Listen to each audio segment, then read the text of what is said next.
Chào tất cả mọi người. Sau đây mình làm một cái video hướng dẫn các bạn để đo xem là cái diode của lò vi sóng này nó còn sống hay là nó đã chết nhé. Thì thông thường ấy, cái này ấy, nếu mà đo bằng đồng hồ thông thường này, đồng hồ kim thông thường này, thì gần như là các bạn sẽ không đo được.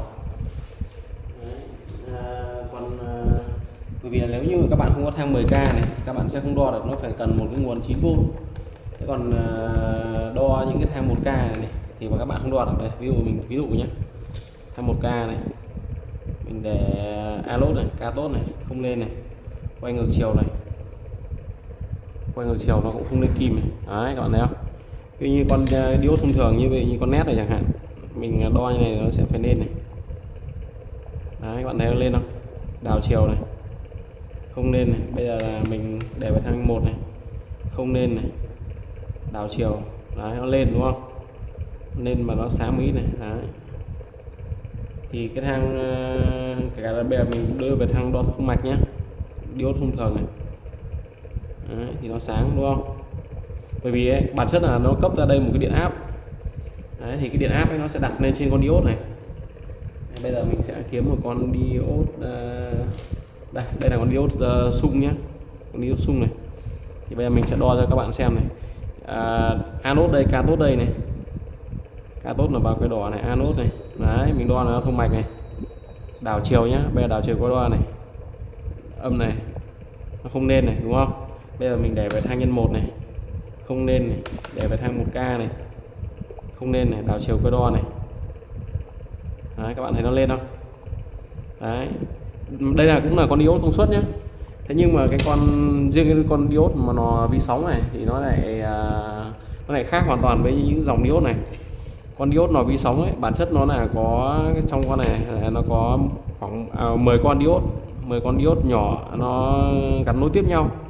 Vậy là 10 con nhân với 7, tức là mình phải cấp một cái nguồn. Đây nó có cái vạch các bạn nhé, đây có cái vạch này. Thì đây là anode và đây là cathode. Cái đầu mà bắt cái này mà có cái vạch này thì là cathode này, đầu mà không có thì là anode. Thì nó cũng quy ước giống như là cái diode chỉnh lưu hoặc là những diode thông thường nhé. Thế nhưng mà đặc biệt là trong đây nó sẽ có 10 con mắc nối tiếp, anode đây, xong là nối tiếp 10 con cathode đây. Đấy, thì giờ cái điện áp rơi ở trên mỗi con diode là 0,7. Vậy 10 con thì cái áp rơi qua đây ấy, nó sẽ là mất đi khoảng 7V. Thì đây là nếu mà đo về cái đồng hồ thang, đây của mình không có pin thang đo 10k, cho nên là cái con này mình không được nhé. Bây giờ mình sẽ thử đo bằng cái đồng hồ số này. Đồng hồ số thì về lý thuyết con này nó có thể đo đến tận 60 MΩ. 60 MΩ. Mình đo thử xem có được không nhé. Anode là dương này và có cái đỏ này, cathode là âm này. Đấy, các bạn thấy không? Không nhảy luôn. Đây, nếu mà mình cầm vào thì nó là lỗi trở của người mình này.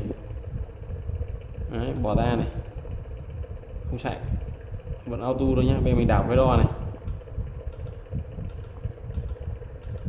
cũng không được luôn. Đấy, vậy thì làm cách nào để đo? Thì đơn giản thôi các bạn ạ. Đây, ví dụ như là mình sẽ dùng một con nét này. Con nét này hiện tại vẫn đang sáng nhé, con này vẫn đang sáng này. Bây giờ mình cấp thử cái áp cho nó này. Mình đo về chế độ diode đi. Đấy,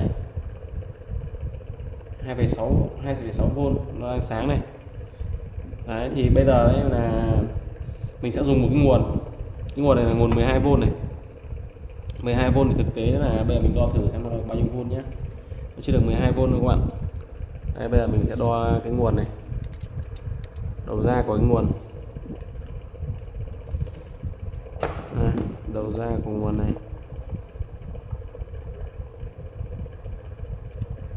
Để về tự động này.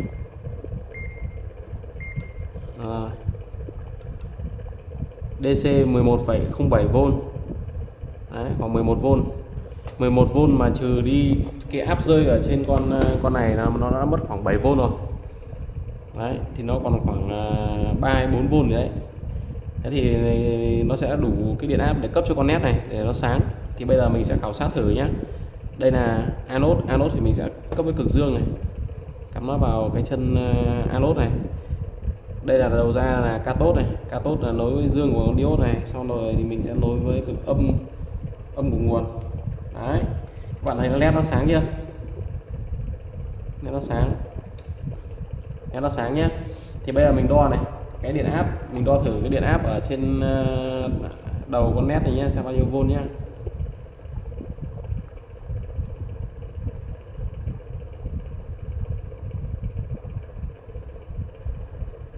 Chưa giữ được chặt.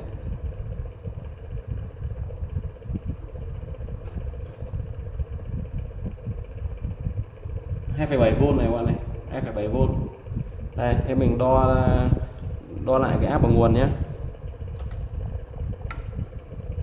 11V này. 11V là áp của nguồn này, cái nguồn cấp ấy. Và đo lại là cái điện áp ở trên đầu con led này. Khi mà nó sáng này. 2,7V. Đấy, thì vậy như vậy là con diode này vẫn sống này các bạn này. Con diode này nó vẫn sống. Đấy thì nếu như trường hợp mà mình không có cái đồng hồ đo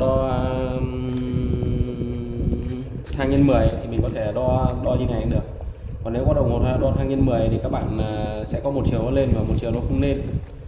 Đấy, thì bản chất nó là sẽ bao gồm 10 con diode này. Nó chạy từ con N1 chấm cho đến đây là con N10. Sau đấy là đây là anode này, đây là cathode này, và nó đóng gói tất cả 10 con này thành một cái con diode này, đóng gói thành một con diode to này. Đấy thì đối với cái lò cái diode này, diode của NV6 này thì nó sẽ là có một cái sự khác biệt như thế. Chứ còn đối với cả những cái diode cầu công suất lớn ấy, thì các bạn hoàn toàn có thể đo bằng ví dụ như diode công suất này, thì mình vẫn có thể đo cái thang diode như thông thường nhé. Đấy, ví dụ như là mình đo bằng đầu kim của cái con diode này. Con diode này thì hôm trước của mình trong cái nguồn nó bị chập anode và cathode của cái bên này rồi, nhưng mà bên này vẫn ok. Đây nhá, mình thử đo bằng đầu kim của cái này. Đầu tiên mình chập cái đo này. Đây, đầu kim đây. Đấy, để mình đo thử cái con diode này nhá. Anode này, anode là dương bên này, cathode chập hai đầu. Nên rồi, cái dây của mình nó bị lỏng đấy. Đấy, chiều này lên này. Bây giờ mình đảo cái đo là nó không lên này. Đấy, vậy cặp diode này vẫn sống này, chiều này lên này, đảo lại này, không lên này. Đấy thì thang nhân 1 này, bây giờ mình cho về thang nhân 1 mình thử nhá. Chiều này phải không lên này. Đấy, chiều này lên này. Vậy là con diode này vẫn ok này. Con này ok này. Đấy, mặc dù là cái con này cũng là diode công suất rồi, thế nhưng mà có riêng cái con diode NV6 này thì nó phải rất đặc biệt, nên là các bạn phải biết cách thì các bạn mới có thể là phát hiện được nó là còn sống hay đã chết. Chứ còn nếu mà gắn bọt bạn đo thông thường ấy, thì cứ tưởng là con này đã chết, nhưng thực tế là nó không chết. Khi mà mình thay vào, mình mua con diode mới mình thay vào ấy, nếu mà nó không phải nguyên nhân cái hỏng là do con diode này thì nó sẽ không bao chạy. Đấy thì đây là cũng một cách đo đơn giản này, các bạn đo dựa ở mức áp. Đấy, dựa ở mức áp. Ví dụ trường hợp mà mình cấp áp này mà cái con nét này nó không sáng ấy, con nét này nó không sáng này thì có thể là do nó bị đứt. Nó bị đứt thì nó sẽ không sáng. Chứ còn nếu mà nó không đứt con nét này, không đứt ở trong này thì là đương nhiên là con nét này nó sẽ phải sáng. Bởi vì là bản thân con này nó đã tiêu thụ mất khoảng 10V rồi. 10V rồi. Đấy thì cái điện áp ra 7V. Đấy thì cái điện áp ra nó sẽ còn 3 hoặc 4V thôi, thì nó sẽ đủ vừa cấp cho con nét này sáng. Đấy. Nếu mà bây giờ mình cấp cái nguồn 5V đây vào đầu này thì đầu ra gần như là không có luôn. Đấy. Bạn thấy không? Sáng rồi. Rồi. Đối với diode sung thì có lưu ý như thế. Chúc các bạn diode của lò vi sóng này như thế. Chúc các bạn thành công. Rồi, hẹn gặp lại các bạn trong video tiếp theo.